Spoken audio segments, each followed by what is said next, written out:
you've been thinking about creating your first online course or your next online course, but you don't know where to start when it comes to outlining your content, stick around because today we're going to be walking through the exact steps you need to create your online course outline. If you don't know me, my name is Kayla Droog, and I love helping small business owners create more time and efficiency so they can focus on serving their clients and growing their businesses. So, if you have never outlined an online course before, it can seem really overwhelming. You might just be thinking about all the different things that you want to include, but you don't know what you should start with or what order everything should happen in. So let's start from the very beginning and work through our outline together. The very first thing you need is to know the topic of your online course. If this is something that you haven't quite narrowed down yet, check out the video that I made previously on this topic.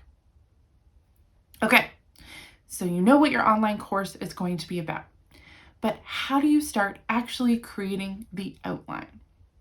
So the first thing that you need to know is, what is the outcome of this course? What do I want people to have achieved or learned by the end?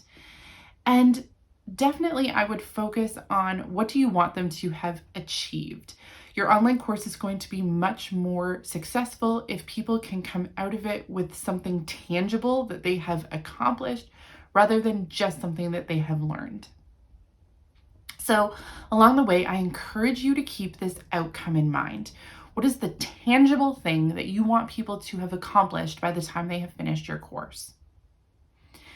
So then it's time to get down to the nitty-gritty. If you start with that outcome, what are all the steps that are required to get them there? So start from the very beginning, assuming that they know maybe very little on this topic, depending on who your audience is, or maybe they know nothing on this topic, or maybe they have done nothing so far to work towards this outcome. Or if you know that your audience will maybe be partway through this process, just think about what their starting point is. And then think about that endpoint, that tangible outcome, and work your way backwards through all the steps that are in between. What needs to happen to get to this outcome?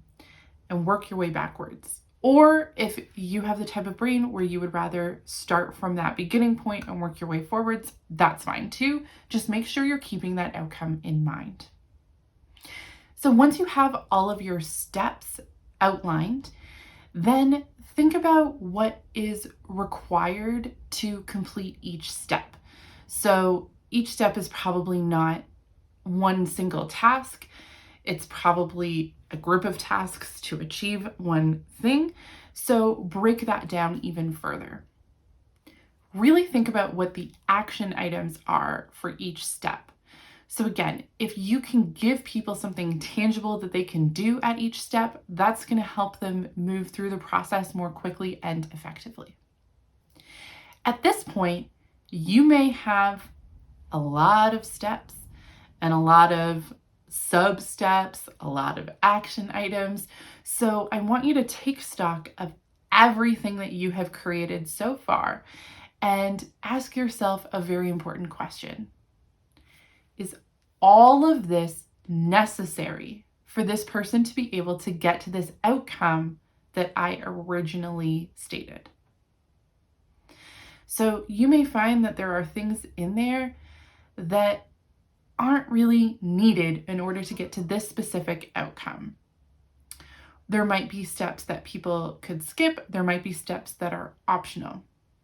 So if you can simplify your course down to the steps that are really necessary to get from this starting point to this outcome, people are more likely to finish your course.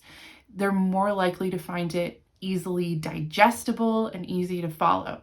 So make sure that you're not cluttering it up too much with unnecessary things or things that are optional.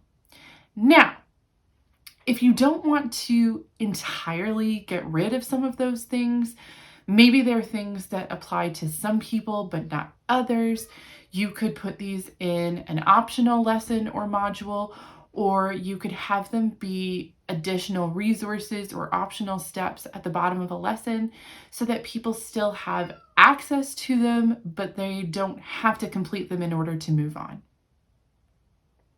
So, speaking of lessons and modules, it's up to you how many modules you want to organize your course into, and then how many lessons you want in each module. So, it may be something like each step in that process from your starting point to your outcome is a module, and then the action items within that step are the different lessons. Or you may not need that many modules. Maybe you only need a few modules and the steps are different lessons. Whatever makes the most sense for your specific thing that you are teaching.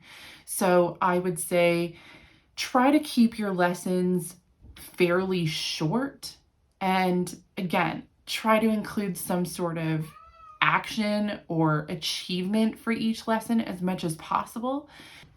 And then it's up to you if your modules are going to go in the order of your process, if the order is important, or if you're going to group lessons within a module based on their topic. So maybe everything related to a specific topic is all in one module, and then the next module is everything related to a different topic. Again, whatever makes sense to you and your brain and the information that you are trying to teach. So I hope that this has helped you get clear on how to outline your online course. If you have questions, please let me know down in the comments or feel free to reach out. Don't forget to like and subscribe. If you know someone who would benefit from this video, please share it with them, and I will see you soon.